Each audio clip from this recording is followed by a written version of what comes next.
operation to tackle crime in Baltimore leads to more than 260 arrests, 25 of them being homicide or attempted homicide arrests. Wednesday, the governor and the U.S. Marshal Service detailed Operation Seven Sentinels. It targeted the most violent fugitives in the city. The operation started on February the 11th and ended last Thursday. 264 people were arrested. 25 people now face homicide or attempted homicide charges. Some people were out of Dodge, and we still have warrants out on them. But last year when we did this governor's initiative to suppress crime in Baltimore City,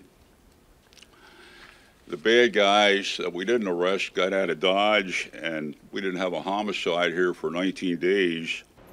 Intelligence gathering reports also resulted in identifying suspects of 2 unsolved homicides, the recovery of endangered children, seizure of several weapons, drugs, money, the dismantling of a commercial theft ring, and identification of dozens of previously unidentified street gang members.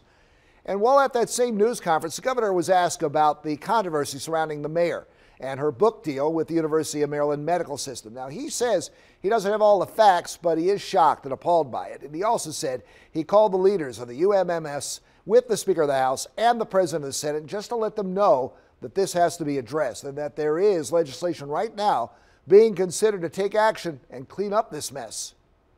I know that there's been a request for the state prosecutor to look into this. I'm for getting to the facts and making sure we get all of the information as quickly as possible. And the mayor says she will hold a press conference when she's feeling better to address, and the governor says that he looks forward to hearing what she has to say. Baltimore police have released body-worn camera footage of the officer-involved shooting that killed a man in northeast Baltimore. Now, police say they have not found a gun officers initially thought 57-year-old Kevin Mason had, but they say he threatened officers several times that he'd kill them if they didn't get off his property. Commissioner Michael Harrison says that the moments leading up to the shooting were some of the most difficult for his officers. No one ever wants to see a life lost. No one ever wants to have that to actually happen.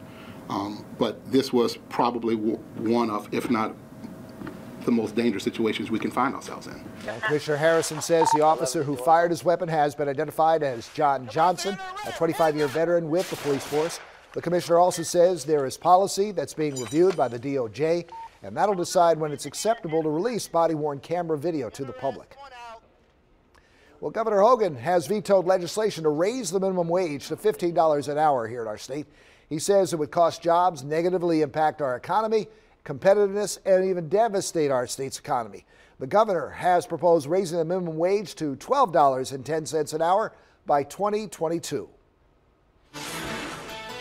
And as we talk about what happened today, we saw temperatures actually reach 51 degrees. And as we head throughout this evening, we are expecting chillier conditions to still be out there. Temperatures in a lot of areas down to the low 30s as we start the day. But by 8 a.m., well, we are expecting those temperatures to start the rebound and reach back into the mid 30s and even upper 30s across our region. Then we are expecting temperatures to get even warmer as we head throughout the afternoon. But we will notice clouds moving in from the west and even north and west, all because of a front that is to our north and west. This front will get a little close towards as we head toward Friday and help push some moisture in our direction.